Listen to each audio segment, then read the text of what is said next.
तर ती बंद दाराआडच मिटवायला पाहिजे। मुळात प्रश्न असा आहे की देशाचे गृहमंत्री निधड्या छातीचे काश्मीरमधून 370 कलम शिवसेनेशी मुंबईत 2 हात करू पाहणारे, शिवसेनेसारखा बलाढ्य पक्ष निवडणूक आयोगाच्या मदतीनं फोडून दाखवणारे,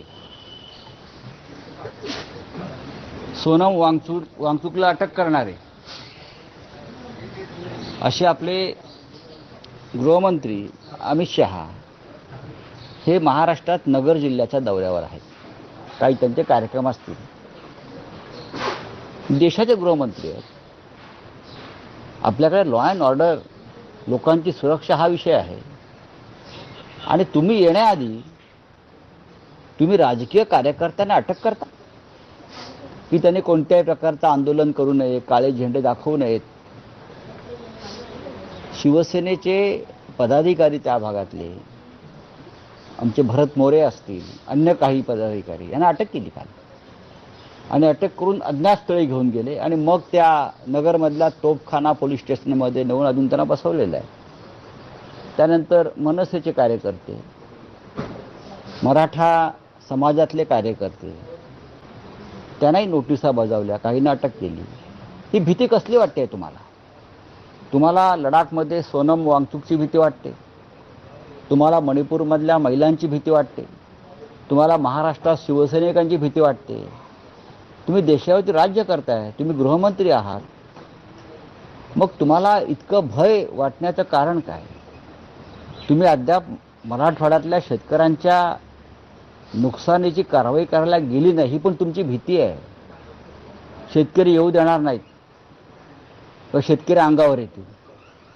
अशा भयग्रस्त राज्यकर्त्यांना देशावर राज्य करण्याचा अधिकार आहे का? जे आंदोलनाला घाबरतात लोकशाहीमध्ये, लोकशाहीने आम्हाला अधिकार दिला आहे मंत्र्यांच्या गाड्या अडवण्याच्या, मंत्र्यांना जाब विचारण्याचा। याआधी सुद्धा अशी आंदोलनं झालेली आहेत। मुंबईमध्ये मोरारजी देसाई यांची गाडी अडवलेली आहे शिवसैनिकांनी। यशवंतराव चव्हाणांच्या गाडीसमोर आंदोलनं झालेली आहेत। शरद पवार साहेबांच्या गाडीसमोर आंदोलनं झालेली आहेत। हे होत असतं लोकशाहीमध्ये। पण हे गुजरात मॉडेल ज्या पद्धतीने राज्य करताय या महाराष्ट्रावर किंवा देशावर, त्यांना लोकांचं आंदोलन नको आहे, लोकांची भीती वाटते। याचा निषेध करावा तेवढा थोडा। तुम्ही सामान्य शिवसैनिकांना अटक करता। बरं, त्यांनी तशी काय घोषणा केली आहे का आम्ही आंदोलन करणार आहोत वगैरे? तर नाही, ते आपापल्या जागेवर काम करत होते आणि त्यांना पोलीस येतात आणि अटक करून घेऊन जातात। कुठे घेऊन जातोय हे सांगत नाहीत। हा काय प्रकार चालला महाराष्ट्रामध्ये? आपण गृहमंत्री असाल हो, मग गृहमंत्र्यासारखं वागा, बेडरपणे, निर्भयपणे, निर्भीडपणे। होय, मी लोकांना सामोरा जाईन, लोकांनी आंदोलन केलं, लोकांनी काय प्रश्न मांडले ते मी ऐकीन। हा पळपुटेपणा कशा करताय हे मला कळत नाही। देवेंद्र फडणवीस सुद्धा तसंच वागतायत आणि म्हणजे महाराष्ट्राचे गृहमंत्री त्याच पद्धतीनं वागतायत आणि देशाचे गृहमंत्री त्याच पद्धतीनं वागतायत। फक्त खोटे गुन्हे दाखल करणं, विरोधकांना अटका करणं, तुरुंगात टाकणं, याच्यावरच ह्यांचं राज्य चाललेलं आहे। हे फार काळ चालणार नाही।